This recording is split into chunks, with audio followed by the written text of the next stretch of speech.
Quoi surveiller à la bourse en cette période d'avant-marché du mardi 30 septembre 2025? On regarde un peu les indicateurs à Wall Street, on est dans le rouge. Et là, c'est le fameux shutdown qui pourrait être très négatif là, pour les marchés si à minuit ce soir, on n'a pas d'entente entre les démocrates et les républicains.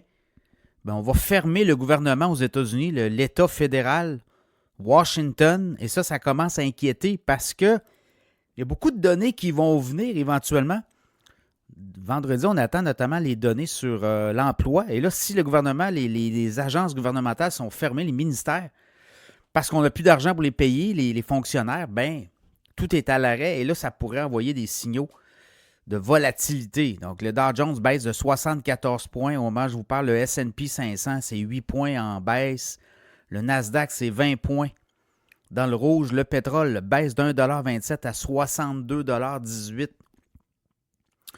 Le Bitcoin aussi baisse de 1200 $ à peu près, là, 113 190 US. L'Ethereum, 4172, baisse de 45 $. Je regarde l'or, baisse de 16,90 $, 3815,90 $. Côté du Hang Seng, Hong Kong, ça monte de 232 points et l'Europe, c'est pas tout à fait un demi-point de hausse du stock 600. Donc, grosso modo, c'est ça qui va jouer aujourd'hui sur le moral. Hier, J.D. Vance a dit qu'on s'attendait à un shutdown. Il dit les démocrates ne sont pas raisonnables, ils veulent pas couper, on veut dépenser l'argent des Américains. Nous, on veut être conséquent avec les revenus de l'État et ce qu'on doit dépenser. On sait que quand même l'État fédéral a un déficit autour de 1500 à 2000 milliards par année. Là, on ne parle pas de relever le plafond de la dette. Ça, c'est une autre question. Là, c'est vraiment le budget de l'État comme tel. Et les républicains de Donald Trump veulent avoir des coupures, ce que les démocrates ne sont pas prêts à prendre. Là. Donc, et ça prend une majorité de 60 voix, je pense, autour d'eux là, pour arriver à un accord. Donc, il va falloir que les démocrates mettent de l'eau dans leur vin. Et je pense qu'on se dirige, en tout cas, on va le voir, là, vers un shutdown. Donc, ça pourrait avoir un impact. Là, si on regarde le mois de septembre, c'est très bon, la bourse. Habituellement, le mois de septembre, c'est négatif. Le S&P 500 a une moyenne de 4,2 % de baisse en septembre dans les 5 dernières années. Là, ce qu'on a vu, on a vu une hausse de 3 % des marchés ce mois-ci. Donc, ça pourrait peut-être rattraper pour le mois d'octobre, on ne le sait pas. Tellement le mois d'octobre n'est pas mauvais non plus. Mais tout ça, là, avec la drop du mois d'avril, les opérateurs de marché sont positifs. Là, je regarde Firefly Aerospace. Ça baisse de 10,3 % d'avant-marché, 33,13. Il y a une de ces fusées qui a explosé là, hier dans un pré-test au Texas. Et là, ça pourrait amener peut-être des investigations. On va le voir. Wolfspeed, combien de semi-conducteurs montent de 24 % ce matin, 5,30 $ à 27,40 $. Notamment, on est en train de se sortir du chapitre 11, là, de la protection des... on s'était protégé de ses créanciers. Alors, ça donne quand même de l'espoir. Instacart aussi. Vous voyez où le titre baisse de 94 cents, 36,98. Des analystes là, qui révisent à la baisse, ou en tout cas, ils mettent ça au neutre. Leurs prédictions.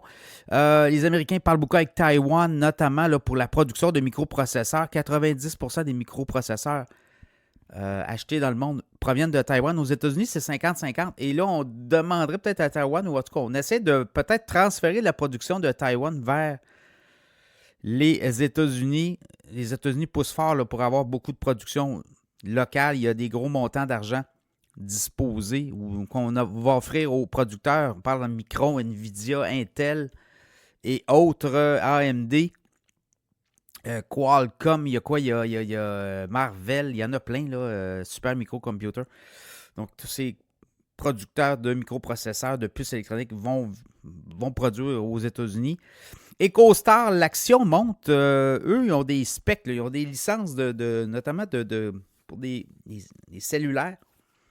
Et là, on vendrait là, notamment à Verizon. Il y a des pourparlers pour du 5G sans fil. Le titre d'EchoStar monte de 4,85$ à 78,50$ actuellement.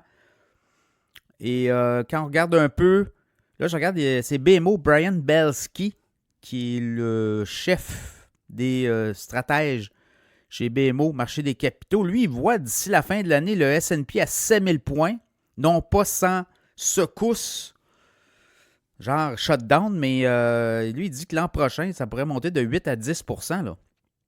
Donc, il s'attend vraiment à des marchés très en forme, non seulement d'ici la fin de l'année, mais pour l'an prochain. Donc, là aussi, ça sera à surveiller. Vail Resort, les stations de ski, le titre baisse de 5,5$ ce matin, 143,1$. On a manqué la cible sur les revenus des analystes, 271 millions de revenus. On était sur un consensus de 274 pour les analystes. Jefferies Financial aussi, qui a de la misère. Alors, j'ai hâte de voir aussi. Et là, CoreWave, ça vient juste de sortir, là. L'action qui monte de 8% avec une espèce de deal avec Meta. CoreWave, c'est Nvidia qui est un gros investisseur. Donc, l'action de CoreWave monte de 8% d'avant-marché. Transaction de 14 milliards avec Meta. Donc, voilà, c'est un peu ça aujourd'hui, là. Je pense que la politique va peut-être rattraper.